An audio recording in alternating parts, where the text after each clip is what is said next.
झूठा है। मुख्यमंत्री को बोलेंगे सबसे बड़ा झूठा है। यहाँ तक कि वो शब्द जूता मारो ऐसा शब्द आया भी था। वीडियो वायरल हो रहे हैं, काफी हो रहे हैं, जब से वो आ रहे हैं तब से वायरल भी हो रहे हैं। तो ये सब शब्द न कभी हमारे। जय हिंद साथियों, हम लोग इस वक्त मौजूद हैं दोहरी घाट में और हमारे साथ मौजूद हैं सपा के नेता रजनीकांत मौर्य जी, जो वर्तमान में श्रम बोर्ड के सदस्य भी हैं। यूपी टाइम न्यूज़ में आपका हार्दिक स्वागत है। धन्यवाद। हम आपसे जानना चाहेंगे इस वर्तमान परिवेश में जो राजनीति में उथल पुथल हो रहा है इसके बारे में। आप ही के शीर्ष नेता स्वामी प्रसाद मौर्य जी के साथ सपा में शामिल हुए दारा सिंह चौहान आज फिर पाला बदलकर फिर भाजपा में आ गए हैं, क्या कहना चाहेंगे इस बारे में? देखिए, अपनी अपनी राय, अपनी अपनी ओपिनियन ये मायने रखती है। दारा सिंह चौहान जी बड़े नेता हैं, उनका व्यक्तिगत और मैं मानता हूं कि वो बड़े नेता हैं तो अपना निर्णय स्वयं ले सकते हैं। उनको जो अच्छा लगा, जो इस समय परिवेश चल रहा है उनको अच्छा लगा होगा, या जो भी कुछ हो उनके विचार आए होंगे, इसलिए वो समाजवादी को छोड़ करके भारतीय जनता पार्टी में शामिल हुए हैं। तो ये उनका व्यक्तिगत मामला है। जब वो लोग भाजपा को छोड़ करके सपा में गए तो उन्होंने कहा कि पिछड़ों, दलितों और शोषितों का यहाँ पे उनके साथ अन्याय हो रहा है, लेकिन फिर जिसकी बुराई की है उसी के गोद में जाके बैठ गए। इस बार में आप क्या कहेंगे, क्या अब अन्याय नहीं होगा उनके साथ? मैं पहले भी कह चुका हूँ कि ये उनका ओपिनियन था, उनका विचार था। वो क्या कहते हैं क्या नहीं कहते आपको उनसे पूछना चाहिए।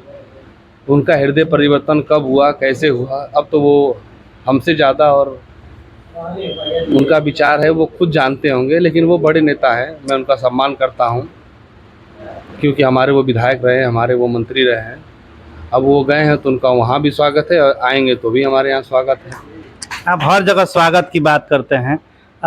पिछले दिनों देखा गया तो भाजपा में ही विधायक, भाजपा के गठबंधन से विधायक हुए ओम प्रकाश राजभर जी और भाजपा को मंत्री रहते हुए गरियाने लगे। तमाम सारे अपवादों के बाद वो सबको बोलते थे कि अब सभी समरसता की सरकार बनेगी। मंत्री सरकार बनी नहीं सपा की, फिर वो लोग कूद करके भाजपा में आ गए। उनके बारे में क्या कहेंगे आप? देखिए, मैं उनसे आज तक मिला नहीं, ना उनके बारे में जानता हूँ। जब भी सुना हूँ सोशल मीडिया के माध्यम से सुना हूँ, या गाली देने की बात हो या जो भी हमारे आदरणीय इस समय मुख्यमंत्री जी हैं, प्रधानमंत्री जी हों, जितना भी अपशब्द बोलना हो मैं सोशल मीडिया के माध्यम से ही सुना हूँ।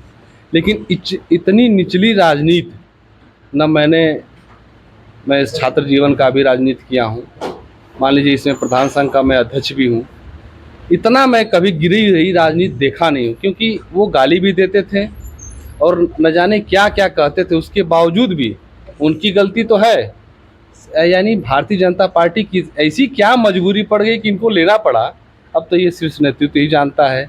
लेकिन मेरे और मेरे लोगों को चाहे जो भी हो, मैं सहमत नहीं हूँ कि इस तरीके की राजनीति और इस तरीके का निचला स्तर जो गिरा हुआ स्तर जो राजनीति का आया है, अगर वो गलती किए हैं तो चलता है कि चलिए वो गलती किए, लेकिन भारतीय जनता पार्टी उनको ले रही है तो ये तो मुझे समझ में नहीं आया कहीं। आपको ये बात समझ में नहीं आ रही है, लेकिन जब वो भारतीय जनता पार्टी के साथ गठबंधन किए थे तो समाजवादी पार्टी को भी खूब गरियाते थे और समाजवादी पार्टी ने उनको लिया। अब भारतीय जनता पार्टी में वो फिर गए हैं तो समाजवादी को गरिया रहे हैं। तो आपको नहीं लगता कि ये डबल स्टैंडर्ड सभी नेताओं का हो गया है? देखिए, मैं कह रहा हूँ कि इतनी गिरी हुई राजनीति न मैं अब तक देखा था, न जानता था, न समझता था, क्योंकि हम लोग नई पीढ़ी के हैं, अभी हम लोग की उम्र ही क्या हुई है।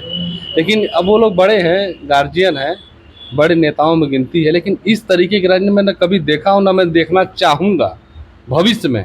और गाली गलौज की बात है तो जब तक समाजवादी पार्टी के वो सदस्य रहे तब तक अखिलेश जी की बड़ाई करते रहें और जातिगत जनगणना की मांग करते रहे, बैकवर्ड और ओबीसी की आरक्षण की मांग करते रहे। अब वो कैसे वहाँ करेंगे, क्या करेंगे, मेरा मानना है कि वो कभी ज़िंदगी में नहीं कर पाएंगे वो चीज़ों को। आप स्वामी प्रसाद मौर्य जी के प्रबल समर्थक माने जाते हैं और हैं भी। स्वामी प्रसाद मौर्य जी ने अपनी राजनीतिक शुरुआत बहुजन समाज पार्टी से की। बहुजन समाज पार्टी के बाद उन्होंने भारतीय जनता पार्टी के साथ अपना गठबंधन कर लिया और फिर वो समाजवादी की पार्टी के साथ चले गए। उनके बारे में आप क्या कहेंगे? देखिए, आपका कहना सही है, माननीय स्वामी प्रसाद मौर्य जी बहुजन समाज पार्टी के वरिष्ठ नेता रहे, नेता विरोधी दल रहे, मंत्री रहे और हमेशा बाबा साहब भीमराव अंबेडकर के विचारों पे ही और माननीय काशीराम साहब के विचारों पे ही उन्होंने राजनीति किया। और आज भी और तब भी जब भारतीय जनता पार्टी में आए तब भी वो उसी तरीके से अपना राजनीति करते रहे, अपने विचार रखते रहे और आज भी समाजवादी पार्टी में भी हैं तो भी वो बाबा साहब भीमराव अंबेडकर के विचारों पे, काशीराम साहब को अपना गुरु मानते हुए अपने विचारों को रखते हैं और उसी के बिहेव पे ही राजनीति करते हैं, न कि वो कभी बदले न आज बदले। और रह गई बात कि गाली गलौज की, उन्होंने कभी भी किसी नेता को अशब्द नहीं कहा। जो भी उनका विरोध था, कब नेता विरोधी दल रहे, हमेशा पार्टी की जिस सरकार समाजवादी पार्टी उस समय थी उनका विरोध किए, भारतीय जनता पार्टी इसमें उनका विरोध करते हैं, लेकिन सिर्फ और सिर्फ विचारों की लड़ाई है। अशब्द बोलना, किसी के बारे में बोलना, ये गलत।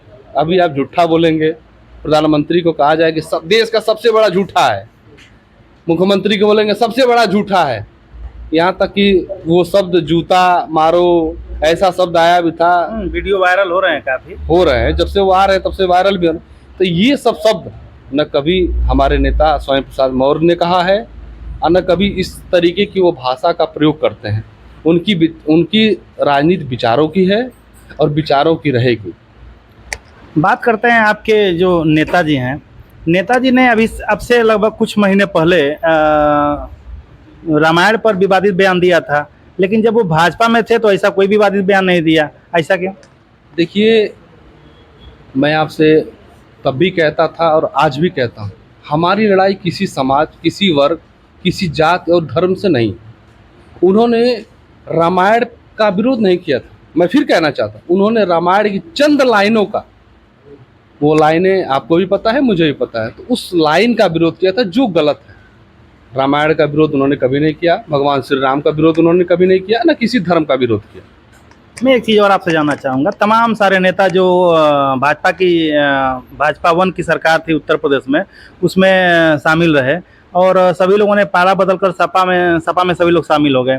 करीब करीब 2-3 नेता तो भारतीय जनता पार्टी में शामिल हो चुके हैं।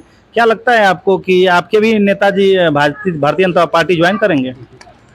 देखिए, ऐसा मानना सूत्र ये मीडिया का काम है और आप हमसे सियासी गलियारों में चर्चा है कि उनकी भी वापसी हो सकती है। बड़े नेता हैं, कभी कुछ भी। आप तो कह सकते हैं कि नरेंद्र मोदी जी भी समाजवादी पार्टी में आने वाले हैं, तो आप कह सकते हैं, लेकिन ऐसा कुछ अगर आएगा होगा तो आपको पता चलेगा। सियासी गलियारों में चर्चा पहले से थी कि ये दोनों जो नेताजी लोग अभी भारतीय जनता पार्टी में शामिल हुए हैं, ये भाजपा में शामिल होने वाले हैं। तो सियासी गलियारों में चर्चा उसी की होती है जो कहीं ना कहीं सुगबुगाहट होती है, तभी होता है। देखिए, वो समाज के साथ सर्व समाज के नेता हैं, बड़े नेता हैं और हम लोग उनके कार्यकर्ता हैं, उनको मानने वाले हैं, उनके विचारों पर चलने वाले हैं। वो जो भी निर्णय लेते हैं उनका हम स्वागत करते हैं, उनके साथ हैं। हमारे स्वामी प्रसाद मौर्य जी नेता हैं, नेता रहेंगे और रहते रहेंगे, जब तक रहेंगे तब तक रहेंगे। एक चीज़ और मैं जानना चाहूँगा, आप कह रहे हैं समाजवादी पार्टी में हैं, अभी उनकी जो सुपुत्री हैं वो भारतीय जनता पार्टी की सांसद हैं, तो आपको नहीं लगता कि ये कई परिवार में 2 झंडे ऐसे संभव हो? देखिए, विचारों की लड़ाई में बराबर आपसे कहता रहा हूँ, वो भारतीय जनता पार्टी की सांसद हैं, वो उनका व्यक्तिगत मामला है। माननीय मंत्री स्वामी प्रसाद मौर्य जी समाजवादी पार्टी के नेता हैं, ये इनका विचार है। तो जिसका जहाँ विचार है, जिसका जहाँ मन है, वो वहाँ है। मतलब आप ये मान रहे हैं कि दोनों दरवाजा खुला है, जिस दरवाजे में चाहे उस दरवाजे में जा सकते हैं? हम स्वतंत्र भारत के स्वतंत्र नागरिक हैं, जिसकी जहाँ इच्छा वो जाए, जिसकी जहाँ जो बोलने की इच्छा वो बोलता है। धन्यवाद। आप देख रहे थे यूपी टॉप न्यूज़। अगले वीडियो में मिलते हैं कहीं और से। जय हिंद, जय भारत।